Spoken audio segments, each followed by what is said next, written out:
Oh wait, I was recording this whole time.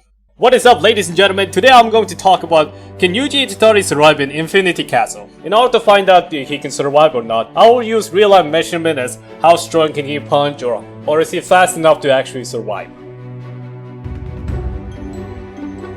Starting with Yuji's attack and durability, the best comparison we can give is Jogo's attack called Maximum Meteor, which this attack was able to destroy 4 to 6 buildings and made a shockwave that can send the entire truck. To find out how strong this attack is, it happened in Shibuya, and most of the buildings in Shibuya are usually 20 to 30 floors and sometimes even 40 floors. Measuring every angle of most of the buildings and finding out what materials they're made out of, like structural steel being rebars and beams and like slabs, measuring the floor and the wall. The conclusion being is that safely to say that each of these buildings at least are 25,805 tons. And obviously most of the explosion calculations are usually used by G and height. And don't forget about there's like 4 or 6 of them, which making this attack about 121 billions of joules of energy or 29 tons of TNT. And whether you want to count the extra shock that, that destroyed a bunch of building glasses and send a lot of vehicles, and counting the even extra earthquake, this attack can max out being 47.8 tons of TNT. And if you all don't know what these joules or tons of TNT being, the best comparison I give is this is like a damage stats, like power level. Like you can think like that. For example, average human punch being 100 to 200 joules of energy, and guns being 3,500 joules of energy like AK-47. So you get the idea. But the interesting part is that does Yuji can be compared with this Jogo's Maximum Meteor attack. And the thing is that I'm not really much of a Jujutsu Kaisen's inverse power scaler, because like I really don't know that much about, I don't know that much about things in here. Like, and these people saying that this Jogo's attack can actually kill Mahoraga and Toji. And there's a YouTuber called PRXDG saying that this attack can actually kill Yuji. And even 6 saying that 15 Finger Sukuna Ryu has much better durability than Yuta and Yuji. And keep in mind that this attack can actually saying that it can hurt 15 Finger Sukuna. So it's safe to say that 47.8 tons of TNT is Yuji's durability. And obviously it has domain expansion, and domain expansion scaling is kind of weird, because a lot of people like to say that the domain expansion's creation feed should be equal to user's durability, which I kind of disagree with that. Multiple reasons. First of all, because in Newton's third law, if you're able to punch like 300 joules of energy, you should be also able to like take 300 joules of energy as well. Like you have to withstand it. Sukuna has better durability than Ryu. Ryu has better durability than Yuji and Yuta. Yuji and Yuta has better durability than Hanami. And Hanami has better durability than Jogo. Personally, I would say it's more of a hex, because since Sukuna has better durability than Ryu, Ryu has better durability than Yuji, and Yuji has better durability than Hanami. Hanami has better durability. Since in Newton's third law, you should be able to take your own punch, like. And the thing is that can Jogo like survive his own attack, like let alone not just this Maximum Meteor, but even the domain expansion. And domain expansions are usually like a sorcerer's most strongest ability, so you got to see the thing. And the other thing is that when Jogo and Dagon uses their domain expansion, Jogo creates a giant volcanic mountain. Dagon creates a small island with ocean. Despite creating all that, they don't make mountain destroying or island busting like that attack they use. They mostly use Jogo uses his lavas, and Dagon uses sea creatures instead of the island or ocean. And the inside of the domain expansion, the outside of the domain expansion, you can see the example. The other thing, good thing about domain expansion is that it's an instant hit, never missing instant hit. For example, the best way I can explain is that it's like a video game lag where you actually took the damage before even animation moves, that type of thing. So basically, Jogo's Maximum Meteor is several times weaker than his own domain expansion. And Jogo's domain expansion is many times weaker than Yuji's domain expansion. And the domain expansion doesn't correlate with durability. Maybe more of a hex attack than like that.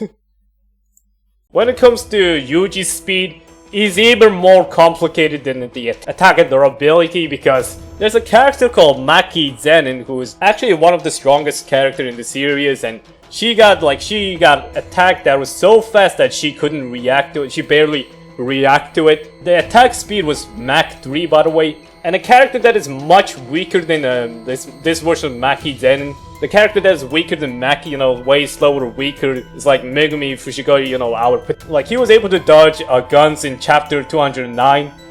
Like we can see in the panel that he dodged it after the gunshot. And the guns they used, it looks like it's either AR-57 or MP7, which both of these guns bullets travel over 700 meters per second between Mach 2 and Mach 3. It kind of doesn't make sense.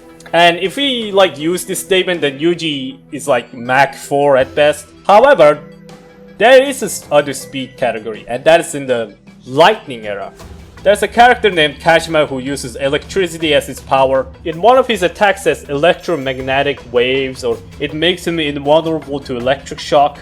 And if you all don't know, in electron signal speed travels 50 or 90% of the speed of light. And it depends on how fast you think Yuji is comparable to Kashima is also.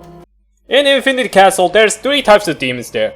And we all can agree that Yuji has no trouble or struggle against these nameless fodder demons, like unimportant. Like, I mean, the biggest example is that these demons are, you know, like just maybe... Because from the start of the series, Tanjiro was able to cut through this boulder, and probably these unnameless demons probably have like 2 or 3 times tougher than the boulder, which isn't exactly that impressive compared to Jujutsu Kaisen characters somewhat surviving in a multiple like large building destructions. And obviously none of these guys are even fast as Hashira or Upper Moons. Like these guys are like fodders. The only struggle Yuji might have is like trying to figure out how will they die, because you know, the demon anatomy. And besides, we're not here for that. We want to talk about whether Yuji fighting against the Upper Moons or... Starting with the Upper Moons, Gyotaro and Daki was able to destroy a red light district, which is a real-life place called Yashiwara. At least that's how I think it's pronounced. And this place has multiple buildings like Yashiki and Geisha. During the fight with Tingen, Gyotaro was able to destroy multiple Yashiki and Geisha. Now, I might be lazy on this because I made a video about Jason, like Pennywise versus Jason Voorhees, and I calculated how powerful is this house explosion. Yeah, I'm just gonna be lazy but that house explosion was around 99 million joules of energy, around that. But however, the difference between the western this structural building compared to this Yashiki or Geishas. The thing is that these things are made out of like softer woods and more thin, and made out of like bamboos, which it's much easier to break. And during World War II, grenades like Type 91 or 97 were able to destroy a portion of Yashiki houses. And these grenades are usually 100,000 to 300,000 joules of energy like grenades, so you kind of see the resemblance that destroying each of these is only about like few million, like maybe like Yoshiki is 1 million joules of energy, whereas like Geisha is like maybe 3 million joules of energy. Since Gyotaro was able to destroy tens of them, we can safe to assume that Gyotaro's attack is 12 million joules of energy. Now, I'm just saying this for simplicity, like too easy to understand, so don't take this too literal. The best comparison we can give is Kaigaku, since both of them were Upper Moon at the time. And jumping from Upper Moon 5 to Upper Moon 4. Like we said, if we say they're in the same level, Hanteku was able to fight with Mitsuri, and Mitsuri is probably comparable to Tengen, who fought Gyotaro and Daki.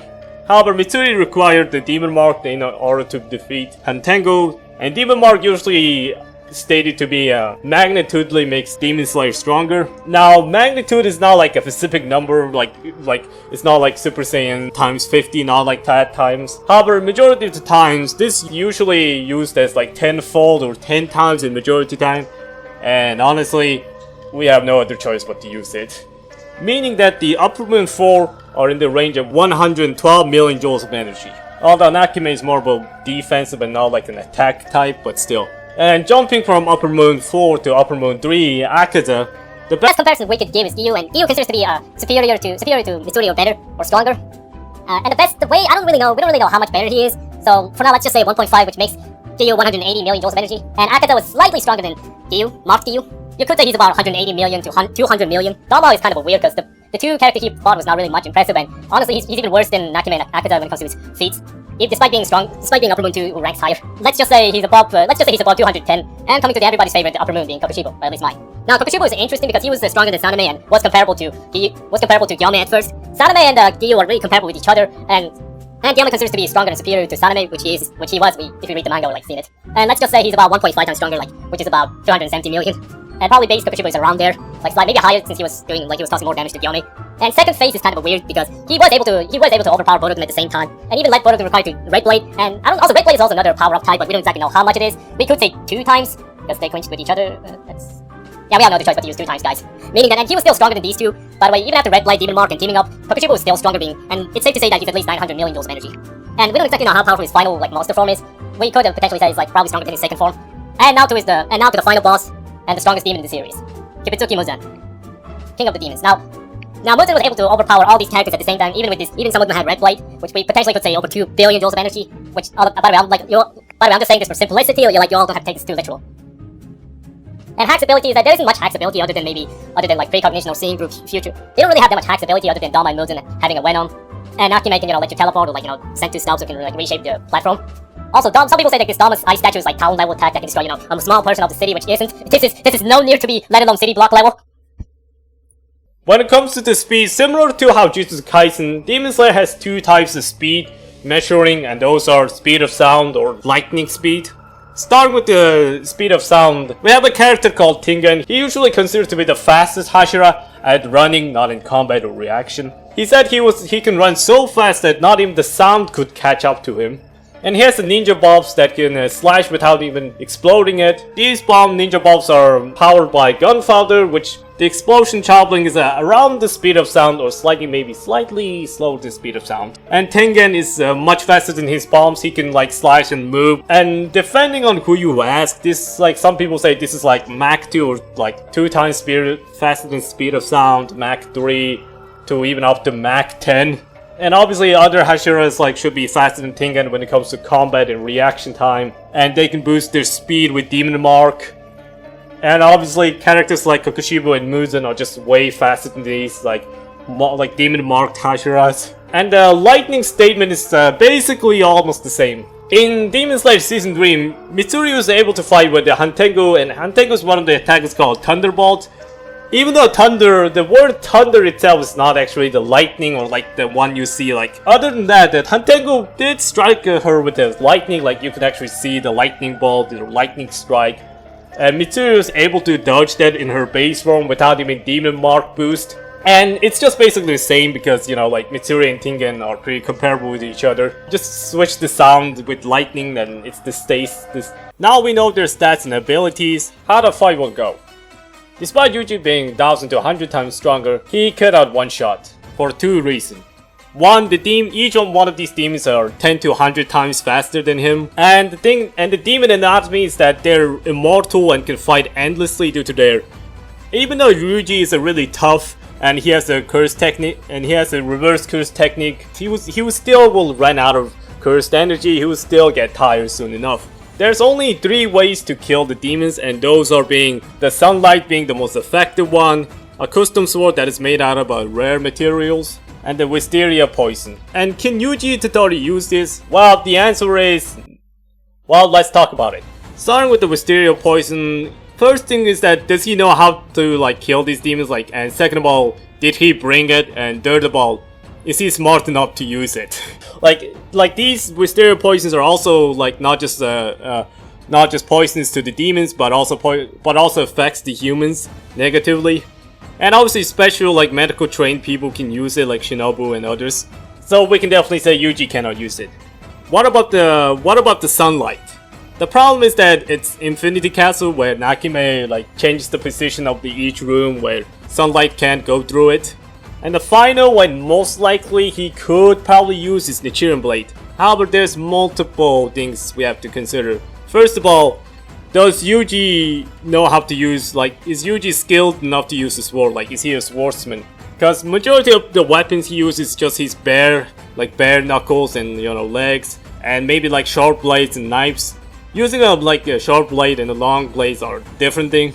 And obviously the weapons he used were like not Nichiren Blade, it was like blood. It was a blood weapon and a curse tool, which are made out of way different materials than Nichiren Blade. Another thing is that Nichiren Blades can break easily. Even like some of the most skilled swordsmen in Demon Slayer can break their swords, so... And it's highly unlikely that Yuji can use it. And obviously the main expansion is useless against these people, and he's just going to waste his curse energy. So in the analysis, Yuji sadly cannot survive. He will last probably about 20 minutes. And if you all disagree, go cry about it.